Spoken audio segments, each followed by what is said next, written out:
Hi students, maths எக்ஸாமில் case study ரொம்ப பெருசாக இருக்கிறத பார்த்து பயந்துட்டு அதை படித்து பார்க்காம அட்டன் பண்ணாமலேயே வரீங்களா நீங்கள்? இனிமேல் அப்படி பண்ணாதீங்க. ரொம்ப ரொம்ப ஈஸியாக சிம்பிளாக கேஸ் ஸ்டடியை எப்படி புரிஞ்சுக்கிறது அப்படின்னு இந்த வீடியோவில் நான் எக்ஸ்பிளைன் பண்ண போகிறேன். ஓகேவா? கமிங் Feb 17 அன்னைக்கு 10th மார்ச் 9 அன்னைக்கு 12th போர்டு எக்ஸாம் அனௌன்ஸ் பண்ணிட்டாங்க இல்லையா?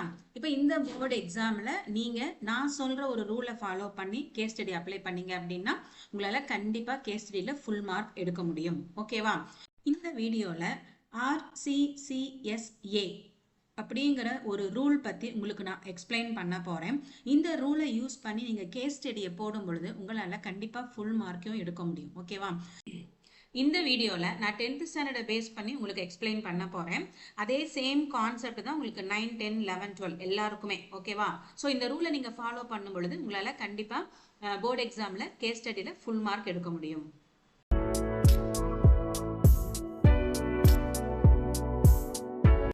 ஓகே, இப்போ கேஸ் ஸ்டடினா ஃபர்ஸ்ட் என்ன? நாம இதுவரைக்கும் படிச்ச அத்தனை சாப்டர்ஸ்ல இருந்தும் இருக்கக்கூடிய கொஸ்டின்ஸை தான் நமக்கு ரியல் லைஃபோட கனெக்ட் பண்ணி கொஸ்டின்ஸா கிரியேட் பண்ணி அவங்க கேட்குறாங்க.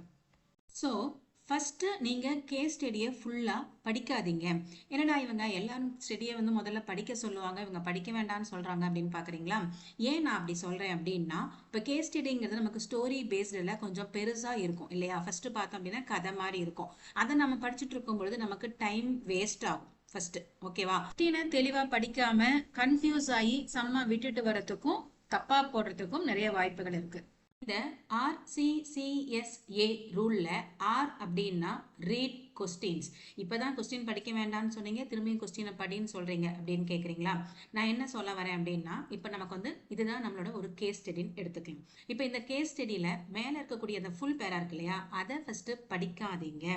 கீழே இருக்கக்கூடிய நம்பர்ஸ் கொஸ்டின் 3 to 4 கொஸ்டின்ஸ் நமக்கு கொடுத்துருப்பாங்க இல்லையா, வித் மார்க்ஸோட.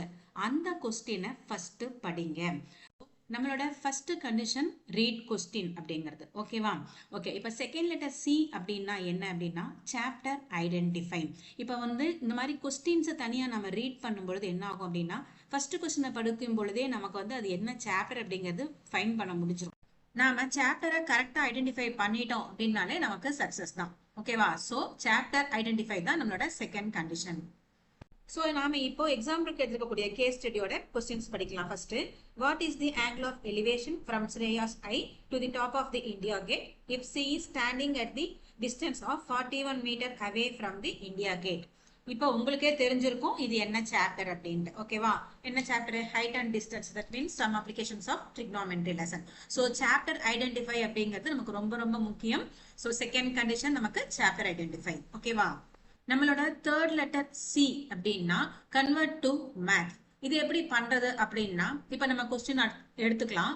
பெரிய பேராவை படிச்சு பார்க்கணும், ரொம்ப டீப்பா படிக்க வேண்டாம், சும்மா மேலோட்டமா படிங்க. இப்ப இதுல கொடுத்துருக்காங்க பாருங்க, India gate formally known as all India war memorial is located near Kartavya Path, formerly Rajpath at New Delhi. It stands as a memorial to 74,187 soldiers of Indian Army who gave their life in the First World War.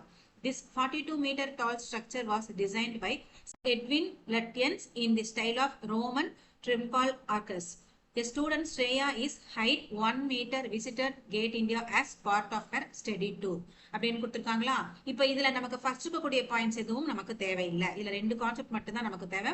ஒன்னு 42 metre tall, இந்த ஸ்ட்ரக்சரோட height 42 metre. ஓகேவா? Again ஸ்ரேயாவோட height 1 metre. இந்த ரெண்டு point மட்டும் தான் நமக்கு முக்கியம்.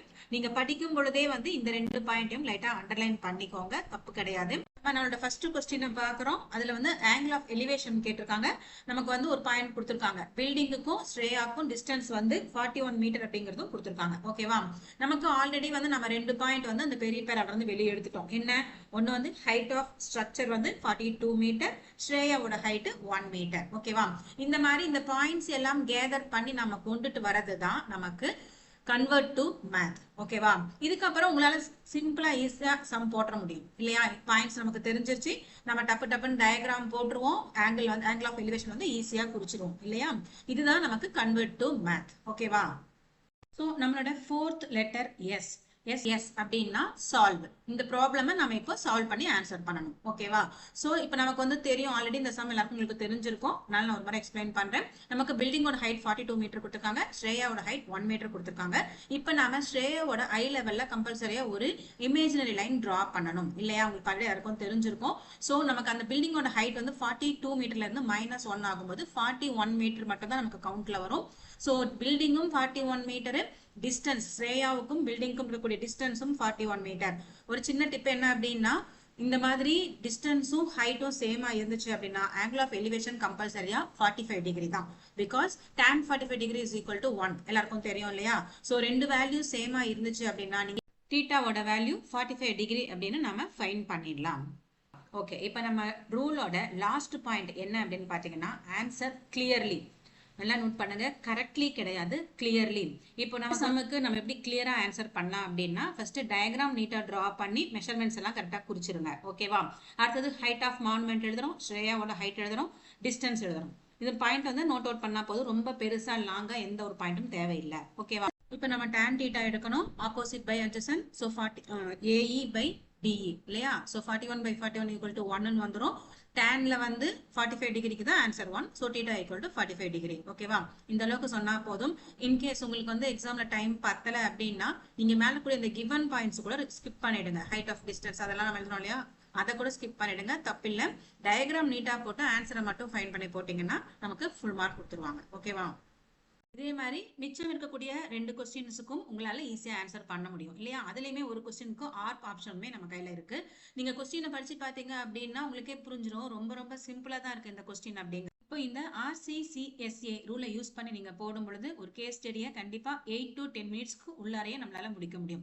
8 மினிட்ஸ்க்கு லெஸ்ஸாவே முடிக்க முடியும். எப்ப அப்படின்னா நீங்க பிராக்டிஸ் நல்லா பண்ணிட்டே இருக்கும் பொழுது. ஓகேவா? எக்ஸாம் வந்துருச்சு, ரொம்ப பக்கத்துல இருக்கு. ஸோ நீங்க இப்ப இருந்து கவுண்ட் எடுத்துக்கோங்க. டெய்லி ஒரு கேஸ் ஸ்டடி பண்ணுங்க போதும். நீங்க 2 கூட பண்ண வேண்டாம், ஒரு கேஸ் ஸ்டடி பண்ணுங்க. உங்களுக்கு அந்த பாயிண்ட் நல்லா அப்சர்வ் ஆயிடுச்சுன்னா அதுக்கப்புறம் நீங்களே ஆச்சரியப்படுவீங்க. கொஸ்டின்ஸ் இவ்வளவு சிம்பிளா இருக்கு, நம்ம இதுக்கு தான் இவ்வளவு நாள் பயந்துட்டு இருந்தோமா அப்படின்னு நீங்களே ஆச்சரியப்படுவீங்க. பாருங்க, கண்டிப்பா உங்களாலையும் ஃபைனல் எக்ஸாம்ல கேஸ் ஸ்டடியில ஃபுல் மார்க் எடுக்க முடியும். ஓகேவா? ஏன் திருப்பி திருப்பி சொல்றோம் அப்படின்னா கேஸ் ஸ்டடி தான் இருக்கிறதுலே ஈஸியா இருக்கும். நமக்கு அந்த கொஸ்டின் புரிஞ்சிருச்சு அப்படின்னா சின்ன சின்ன கொஸ்டின்ஸ் எல்லாம் ரொம்ப ரொம்ப சிம்பிளா இருக்கும், டக்கு டக்கு நம்மளால ஆன்சர் போடுற மாதிரி தான் இருக்கும். ஸோ கேஸ் ஸ்டடியை தயவு செஞ்சு மிஸ் பண்ணாதீங்க. ஓகேவா? உங்களுக்கு இந்த வீடியோ பிடிச்சிருந்துச்சு அப்படின்னா லைக் பண்ணுங்க, சப்ஸ்கிரைப் பண்ணுங்க, உங்க ஃப்ரெண்ட்ஸுங்களுக்கு கண்டிப்பா ஷேர் பண்ணுங்க. தேங்க்யூ.